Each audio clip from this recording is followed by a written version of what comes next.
club or your wood turning club, and I got to press start again, and that gives me an idea where to edit this thing when I go back to find it, because otherwise you can watch all of it. Okay, anybody else up tonight? We're all here. I had a video about using chucks and chuck components. I don't think I can get it to work. For some reason, I had it open earlier. I don't know if I can get it up. Let me try one more time here.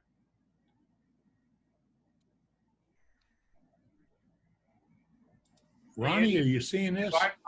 I'm in my shop, and I've got a chuck on my lathe right now. If you're talking about the different ways to use the chuck, I could make that happen for you pretty quick. Yeah. Well, chucks are an important part of what we do. And it makes life a little bit easier. Get me straight. You don't have to have a chuck, but it makes life a little simpler. It sure does. Yeah. Mine never comes off the machine. My drive center, my step center, all my mandrels all fit in my chuck. They're turned to fit in there, so I got positive contact, absolute control, and every time I take it out and put it back in, it goes right back to the same point. Now, that's Doug's big Powermatic. He's kind of proud of that. My kids got me that. It looks backwards to me. Are you guys seeing that backwards or forward? No. That's good. No job's too small for a big, expensive power tool. But wait. You do know when they gave you that tool, when you got that tool, experience didn't come with it. No, it sure didn't. I think I showed you that once before, but there's the hole in the light. Lack of experience. Hey, so with the chucks, when you get a kit, or whether you buy just a chuck, then you'll come with usually one set of jaws, and then there's various size jaws that you can put on there. Why do you need different size jaws? Well, you might be turning something with a really small tenon. You might be turning something with a larger tenon because it's a bigger piece, so you want more surface space holding it. So I have two different size jaws that I play with. Then we've got, and where are they? They're right there. Let me grab them. Another component that you'll probably eventually want to grab for your chuck one of these days is the jumbo jaws. You all seeing that? Yeah. Now that's not something to go doing a full-blown turning with. You're usually going to fix the bottom of a bowl, maybe take a tenon off, make it sit a little flatter. You're going to move nice, slow, and gentle as that thing's spinning around, because even though there's a lot of rubber on there holding it, it's just not a lot of surface space holding it. And I've sent one sailing off the lathe using these jaws. So again, experience, be gentle. Probably Doug, the most. Doug, can we go back to that? Show me it. You bet. All right. Ronnie has done some pieces with segments that were fragile to hold. And he held it up, or held it onto the chuck. There was a spacer that went between those rubber bumpers and the aluminum face of that disc. There's 4 faces on that disc, and 2 bumpers on each face. There is a plastic, not a cheap plastic, a good plastic ring that's a little bit larger than the base. So when you put the bowl on and you finish the top already, it doesn't get beat up and you don't crunch it to death to try to hold it. It's nice. I know Ron Brown's got them, and I don't know what they're called, but and he's got some other kits that do this. I did my first ones with Teflon washers from the hardware store. I try to find that these days. All right, Doug, thank you. What else? And then the last piece for most chucks, you're going to get it with it anyway. But the worm screw, I use this thing all the time. So essentially, you're going to find a drill bit that correlates with it. Mine's 3/8. You drill your hole. This locks right into your chuck jaws. You're going to screw your piece on there, whatever it might be. and then you get to turning until you form either that recess or tendon on the other side. Mortise, tendon, recess, all means the same stuff. You're either going in or you're coming out. And then you reverse chuck it. That bad boy comes out. Generally speaking, if you're turning a goblet or a bowl, well, your worm screw is going to go on what will become the open end. So with this little goblet, it's a two-piece. That worm screw would have went this way. And then reverse chuck it after I make my tendon. That comes out. Now I can make a hole where I already had a hole. Hopefully that makes sense to everybody. Doug, have you worked with the flip around adapter to put that chuck on your tailstock? I have not. Okay, that's a great, I had that in a presentation. I'm sorry I can't get it up. There is an adapter made, and several people have them, to where you can take that chuck off your headstock and put it on your tailstock using this adapter, and it's on your free spinning tailstock. Okay, what is that good for? You're holding the piece on that screw, and you want to put a tendon on the other side to turn it around. You put a tendon on it, and then you put your spare chuck, like we all have, on the tailstock, bring it up, and you can spin it on that chuck.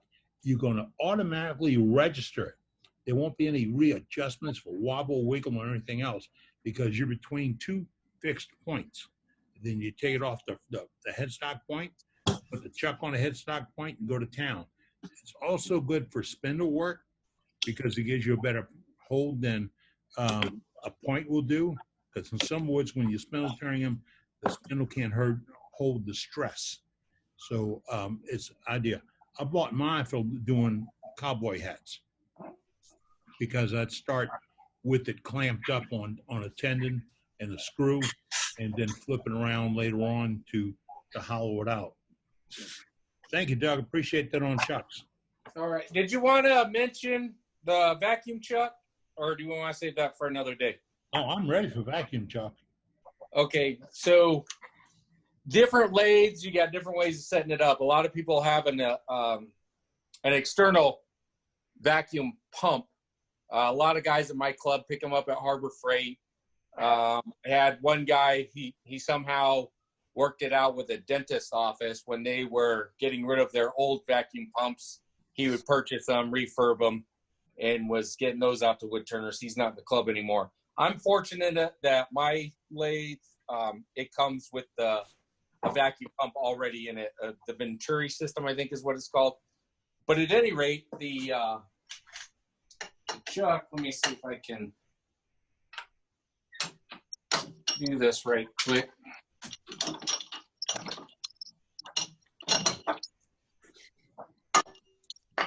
It just screws on like any other chuck or faceplate.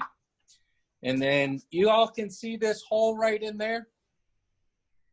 Oh, yeah. So that is where the vacuum actually comes from. So when I put my finished vessel or semi-finished vessel on there, the vacuum sucks it on. You'll have to play with it a little bit to find that where center is. Otherwise, you're going to get when it's turning. But then you find that sweet spot in there. Again, like the jumbo jaws, it's not designed to sit there and turn your piece from beginning to end. I think, this is my opinion, holds stronger than the jumbo jaws. The jumbo jaws is a lot easier for me to get it centered back up. Again, that's my opinion. Other people might have a different opinion. But it definitely has its uses. I don't use it a lot, but I definitely have situations where it's come in really handy.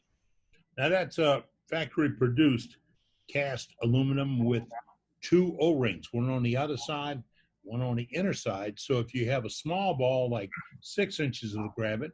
If you have a large bowl, 12 inches, you slip over the top of it and it'll grab it. And if you don't worry about the rubber rings, you can buy a replacement for that, and it's easy to change if you tear them up. They do pull out. If you get 30 inches of pull, you buckle some pieces. If you get 21 to 22 pounds, you can't pull it off. Just pull straight away. Don't go to an angle. Just pull it straight away. You can't pull it off. They do hold quite well. And here's another note. If you have a faceplate, y'all know what those are, and you create an adapter for your faceplate out of a piece of plywood. And that's simple. It's a piece of plywood screwed to your faceplate. You put adhesive or sealant around it when you put it on. And then you groove the faceplate to fit up, there you go, to fit a plumbing fitting.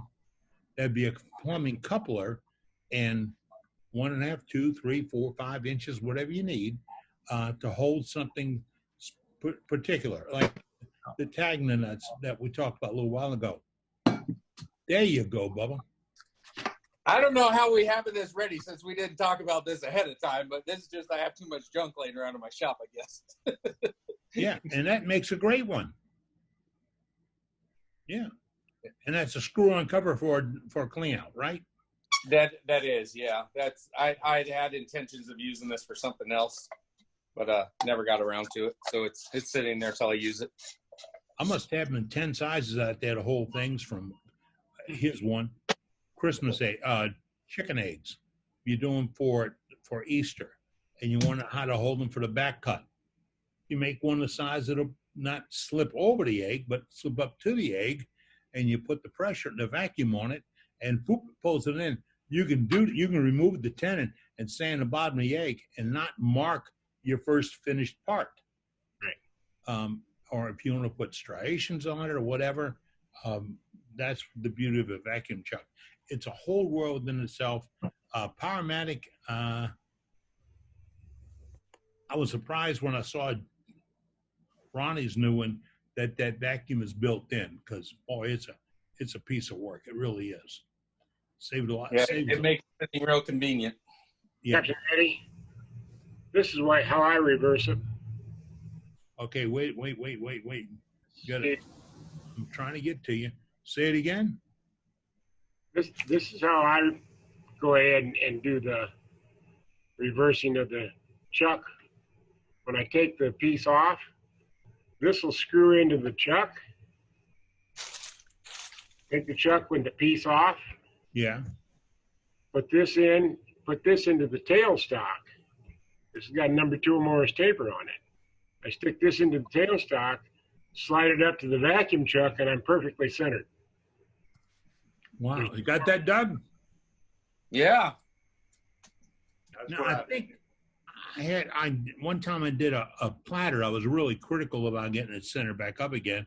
Right. I put it in jumbo jars on the tailstock, and then eased it over to the vacuum chuck, cranked up the vacuum chuck, and after a few moments, I could back off the tailstock clamp, and it was perfectly aligned. Real easy. Does that rotate, or is that fixed? No, this is fixed. Okay. This goes into your tailstock, and it's fixed. But it fits right into the 1 1/4. And then I've also got one for the 1x8. Okay. So whichever. Hold it back up again, sir. All right. The shiny part, as you're seeing it on your right, is similar to the adapter that One Way, Jet, and a few other people make, that will thread onto your 3/4 10 tailstock threads. Yeah, but You don't remove anything. You put the pin in, you screw it on, and then you put your chuck on it, but it rotates. It's not a fixed point. Right. This is just a fixed point, but this gets it off the headstock, gets the chuck off the headstock with my piece mounted, and then put this into the tailstock, and I can slide it up into the vacuum system, and then I can back the tailstock off and open it up and take the tailstock away. Well, let's look at that a little bit. Right. If you have that in your chuck on there, and you'd already turned the bowl of rough end, you did a rough end, and you put a tenon on your right hand side of the bowl, tailstock side. Yep. And you're on the spur on the other side, you can always pull it back, put your chuck on that adapter, and push it up, and because you've got a point on the other side you can go to, when you line it up, it's going to line up and face up perfectly. Yes. And if it doesn't face up perfectly, you have a chance to back it up and rework that tenon. Yep, exactly. Yeah. So it's how you hold it, you can turn it. Thank you, sir. And we had a great visit with you the other day. I'm trying to get the photograph up and I can't do it, so I got to talk about it. Okay. I'll show you the photograph when I get. I don't know what I did. I turned it off. Hey, Eddie, I went ahead and I just set up the vacuum truck so I can actually show it work now. All right, coming back to you. Go ahead. Okay, so again, that little hole right there, that's where the suction's coming from. So it's on. Here's the plate.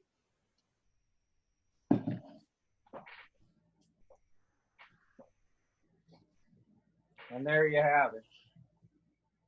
So if I was to make sure my speed's all the way down, there you go. Good. Now, it's a little bit wobbly, but you can if you That's what I'm saying. You gotta just kind of, play with your little adjustments. So I didn't even look to see where I'm at, so I probably just made it worse. But take a look. So that's worse. So if you ever true the bicycle wheel, you just kind of watch it, know where to stop it, and then drop it down a little. Try again, drop it down a little. Oh, too far. Bring it up a little. And you'll eventually get it. It takes a little bit of finesse. But so I guess here's where I wind up using it the most is if I'm going to finish up the bottom of the bowl. And here's what Eddie was talking about. See, if I put some serious effort into it, maybe I can pull that thing off. But it's not too easy. So that's really bad. But let's say I wanted to get rid of this tenon that's inside my mortise right there. Well, this is an excellent tool to do that with. I want to back up on you. What if you had your center point marked before you put it into your chuck? So you can do that, and then you bring your tailstock up, right? And then that helps you center that a lot better as well. In this case, that mark's gone. I could probably maybe find it again. But yeah, if you bring your tailstock up, that definitely helps. And I'm going to recommend don't try moving it when you got the vacuum on because you can rupture your piece. Right. So that's so I deal with a lot of that has ruptured a piece. I do with a lot of resin stuff. As you can see, that's another colored pencil bowl.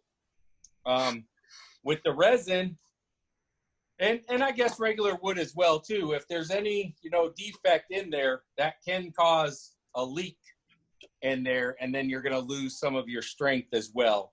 So you just got to be cognizant if you're working with a piece that has lots of cracks in it. I do that a lot as well. And then the resin, if you had a chip out or something, if that chip out happens to land right where the seal is supposed to be, you're probably not going to get as tight of a fit either. So I guess that'd just be a little caution. I was in a demonstration at AAW years ago, and a guy was showing us something on a vacuum chuck, and his insulation between the vacuum chuck and the bowl was a mouse pad. Now, most of us don't use mouse pads, but it was an old mouse pad with the Apple design on it and all. He cut it just a little bit bigger than his rim. And that pad was dense enough to when the vacuum chuck pulled against the pad and then pulled against the wood, it would take care of some of those imperfections, irregularities, and pull it up tight. He was doing a piece that had moved. He was doing out of a wood out of Washington State that really moves a lot. And he put it up there, lined it up, trued it up, was tapping on it with a hammer with low vacuum pressure until he got it rounded right. And he cranked down on it. It was down on it. So. I can't imagine much longer. So Ed? All right, Doug, appreciate that, sir. If anybody else got a question on this? Hey, Ed, Bob Piccini here again. All right. Here's my solution. This is my solution to vacuum chucking. Yeah. Basically, I have a wooden block. I have threaded the inside with the same threads as my headstock. I have a 1 1/4 and a 1 inch Beal thread that I use to thread the wood. And then I bed this piece of PVC in a little recess that allows me to seal that. I can then take a little piece of foam, put it on the end, and have a variety of sizes of vacuum chucks using PVC pipes. It's a great idea. Now, the biggest thing that I found is that the wood absolutely needs to be sealed, or else the vacuum will leak through the wood. So I seal the wood with epoxy. I also seal the threads after I cut them. I seal the threads with CA and then recut them just to make sure that there's a nice, good, crisp thread on the inside of this piece. The one I have like that, I put it over that Teflon tape that you get for plumbing pieces. Now, And here's the way that I actually get my vacuum tube through my headstock. This is a piece of lamp, a threaded rod, and this is a little brass fitting that I also threaded so that this goes straight through the headstock, and this basically shoulders right up against the face of the spindle. On the other end, this is then connected to my vacuum pump, and this is a ball bearing setup so that it basically allows it to spin, but the fitting to the vacuum chuck does not spin itself. I have mine rigged the same way, but I put a little 90 on the other end by that chuck fitting. I put a little 90 ducking it down because the weight of that will spin in your chuck sometimes. Yep. The weight of the hose keeps it from flipping over. Because mine got dirty somehow, and it bound up a little bit and kinked up that hose. And you find out when that happens when the vacuum goes away. And what are you using for a vacuum pump? I have a gas vacuum pump. It's a diaphragm style. It's a lot quieter than the vane style pump that I have. It pumps it down to 28 millimeters pretty quickly. So I don't have any problems with holding the piece on the lathe itself. I do use I will keep my piece in the chuck or use the tailstock threads to allow me to put a chuck in the tailstock and mount the piece on the vacuum chuck so that it stays centered. I found that a lot of times the piece will tend to compress the foam that I use as a sealant, and it sometimes wants to move. So I keep it under pressure and I keep it aligned while I'm pulling the initial pressure and find out that it doesn't move after that. Good idea. Good tip. Thank you. Appreciate that, Bob. Anybody else got something we can pop in or Eddie? talk about them? Hey, yes. Eddie, how about we get Martin from the UK up and let's find out what's going on across the pond. Okay, Martin from the UK. All right, Martin, say a few words there, sir. Hello, Martin. Hello, Martin. Hello, Eddie. Sorry about that. I knew you would end up doing this to me. I've brought a couple of other guys from the UK. You'll have seen me add them in tonight because I've realised that if they're up and they're awake, I can actually go into participants and invite them in. So there's a couple of guys joined us tonight. Martin Pigeon's with us. Martin spent an awful lot of time in America demonstrating and showing. Unfortunately, he had a stroke a couple of years back, so he can't really communicate very well, but he totally loves being part of the American groups, and he's forever asking me what Zoom groups he can get involved in. Over here, We are very much exactly the same as you are over there. We've lost an awful lot of what you guys call the symposiums. We just call them our fairs, really. We have a couple of large ones in the UK, Harrogate and Newark shows, and both of them are cancelled, and a lot of our wood clubs are cancelled. So as I was saying earlier on, the network of people that are communicating now on Zoom in groups like this is absolutely fantastic, because it gives us the opportunity to come over the water and be with you guys, and you guys can come over the water and be with us. And it opens a huge number of demonstrations and different ways that people can communicate and get together. I've been coming along to this meeting since you started, I think, Eddie, but I've always sat sort of quietly in the corner. Coming to this meeting, especially when I run my own in the UK, I like to try and take a back seat and just sit back and listen to all you guys, and then you can show us what you've been making, and it's really interesting because there's some very, very different techniques. Certainly with you, Eddie, you're going through what can be made in your workshop, what you can actually do, and that for us in the UK is exactly the same as what you're trying to do in the States, whereas you don't need to go and spend lots of money on tools. There's lots of things that you can make up, and there's in my opinion, there's too many turners out there that are very, very quick to sell you the new shiny thing. And quite often you don't need the new shiny thing.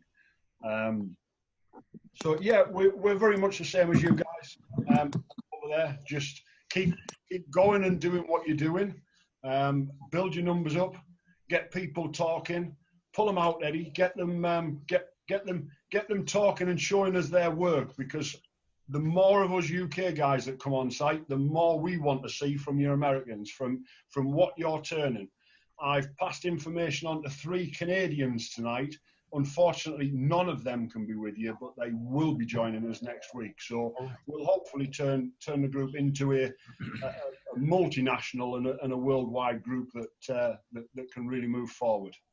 Good. And remember, that's enough from me. All right. It's open to everybody, anytime, anywhere, and there's no fee. I told you earlier, you have the key. It's on your invite. If you write the number down, it's 228-516-4811. You didn't get that, did you? But that's our code on Zoom, and there's a little automatic thing to pop to it. Just now we're talking to Martin about it. He said, everybody wants to say you something. All the electric companies are raising their rates, but you can stop it. Okay. Everybody wants to say you something new.